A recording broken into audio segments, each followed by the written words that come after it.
For over 4 decades, the Saraki political dynasty was head sway dictating who gets what in Kwara State. The patron of the dynasty, Abubakar Olushola Saraki, was very popular among his people due to his political inclusiveness, consistently sharing in the pains and joy of Kwarans. This perhaps led to Bukola Saraki's election into the upper chamber of the Nigerian National Assembly and his emergence as the leader of the Senate in 1979. However, the defeat of Saraki in his bid to return to the Senate as a sitting Senate President failed, which depicted the end of Saraki's dynasty in politics. Saraki lost the election with unimaginable margin following the Otoge slogan, which was a mass stroke that resonated among the electorate, a quick notice to the Saraki dynasty that has brought untold hardship on the people of the state. A member of the Saraki'S dynasty, Bukola Saraki Smart, on a program Your View monitored on TVC, lamented on the poor political leadership of the family, adding his brother Bukola Saraki did not serve the Kwaran the way he should. Bukola vowed to correct the political dynamics of the family by rewriting the wrong through her foundation programs in the state. So, do you think you played that humility card of listen, guys?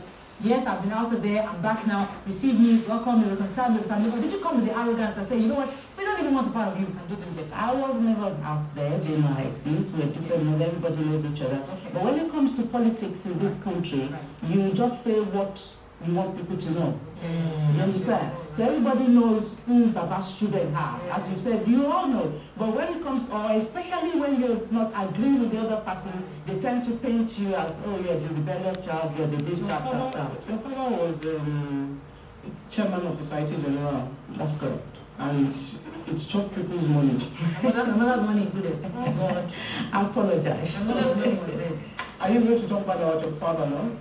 No, I'm not going to talk about it. It's late. So there's nothing to talk about. People's money. I apologize. Later alive, you still chop people's money. I really apologize. The merchant in there, she was selling flour, sugar, carrying all her entire business crumbled. And money was with the general. So there's been a legacy. My brother's money was there. He was a struggling musician, and he put his money in Society General. And it was your father that was chairman of them. You see, for me, how do you wash yourself clean when you are from a family that has so many baggage, bad blood all around? It's very difficult. That was why I came out first in 2007 to Kwarans, and I started the foundation.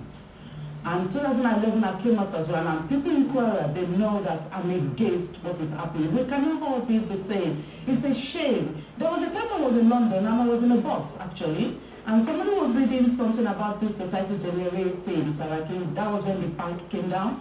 And there were two of them sitting, and they were really cussing, shake they did everything.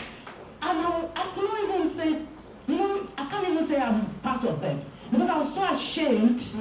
You understand? It's a shame. We're not the same. Saraki's children are not the same. There's some of us that are different. It's just unfortunate that is the bad one, not the bad one. I love him, but it's unfortunate that he's behaved in that manner. People say you're just jealous because you're No, I'm very comfortable. You can see me, I'm very comfortable. I have a good job in UK, I'm very comfortable. But what is happening is not, listen, I believe, I'm a Christian. I believe so much in God that nemesis. Okay, let me floating right now. Thank you. You are? I think you are. Okay, but what's your, so let's start around this whole political angle. What's your political future? Would you plan to go back to Kwara to run at some point? Do you plan to reconcile with your brother at some point? What exactly is your plan? Number one, I'm not fighting him. Even though he may be fighting me because of speaking out, so I'm not fighting with him. I still love him. So, like contesting, I'm not really into this contesting. I just want the government-elect to just give me the chance to do what I want to do. I don't have to be in office to do what I want to do. Okay. What do you want to do? To serve Kwarans, just to, in a way to say we're sorry. Like continue with my foundation. So you had a foundation, but yeah. your brother didn't start. Yeah, because anytime we have a meeting, the talks come in there, round everything all around. The same thing we did to Benny. So we just have to stop. Are you close with Benny? A bit, yeah. We're all right. Yeah, we're all right. Well, yeah, because it came to a stage everybody was upset because my dad was not, in a way, taking the color. Just one people, and I realized that we all want to name and shame the people that are bad in our closets. You've taken a bold step in naming it publicly, and that might put you under major fire. Yeah. How is your immediate family responding to this bashing and popularity that you're getting from speaking against your brother? How are they reacting? How's your mother feeling about this? How's your husband feeling about this? They know me right from the start that I always play the same, so they're not surprised that I'm doing this. They know I don't like what they're doing, and they're supporting me because whether you like it or not, I keep telling people what you sow, you will reap. Nemesis will catch up. I don't want any nemesis to catch up with my children or my grandchildren or even upon me. Because once you cause, like what the colleagues have said, that the parents had money in this bank and collapsed, do you know what pain they would have gone through at that particular time? I don't want my children or myself, I don't want any cost upon myself or my children, so that's why I'm saying the truth out. My brother has not served Kwarans the way he's supposed to, and I apologize. Did your father serve Kwarans? He did better than Bukola, yes, I would say that. What would you have prepared to have Bukola to do? What if this happens? He lived in UK, so we would have at least tried to implement some things, upgrade what is in UK. He studied there. If UK did not upgrade the country, when I was doing my housing law course, Global South Bank University UK, they took us to a museum in Birmingham. I was very surprised how UK was before. Apparently, UK had face me and face you accommodation before, with no toilet, no bathroom. They had this potty thing we use. I'm telling you, the museum is still in Birmingham now. And I was surprised that they upgraded. Look at the United Kingdom now. So if they can do that, why can't we do that? Especially we that we've lived there. Did your father upgrade to Kwarans?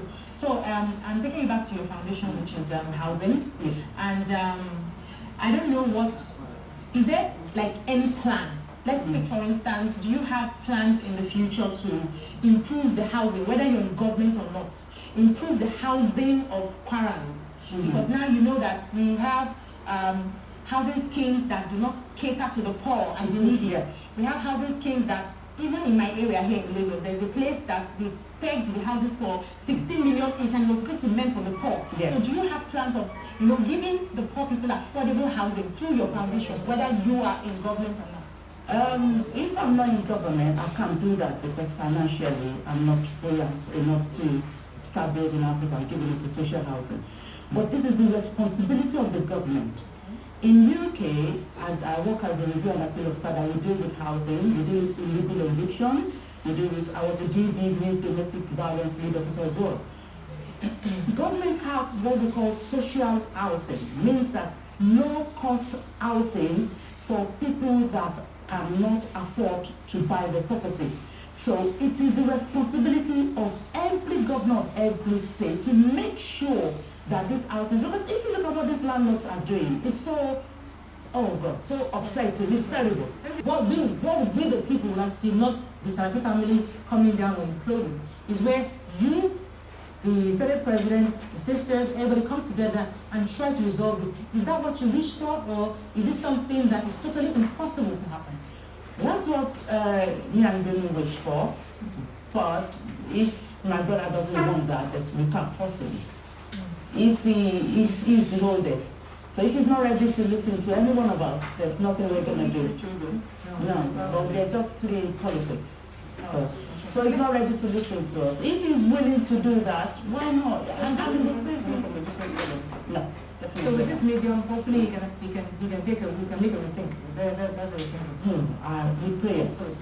Beyond politics, beyond speaking into, going into attacking what has been done negatively, how are you canvassing? And we're not the only one. There are many people like you who are disgruntled against what their sibling politicians are doing. Maybe you can turn this into a passion and gather yourselves together to form a coalition, because one person can't do much. No. How are you looking towards doing that? It's a good idea you just said. It's something I'm going to look into, but it's just that some people are very difficult to work with in Nigeria because they don't have the passion you have. So I don't want to go into politics because I want to get anything. No. I just want to go there to make things right. So if I can get people that are ready to do that, yeah, it's a good idea, especially women.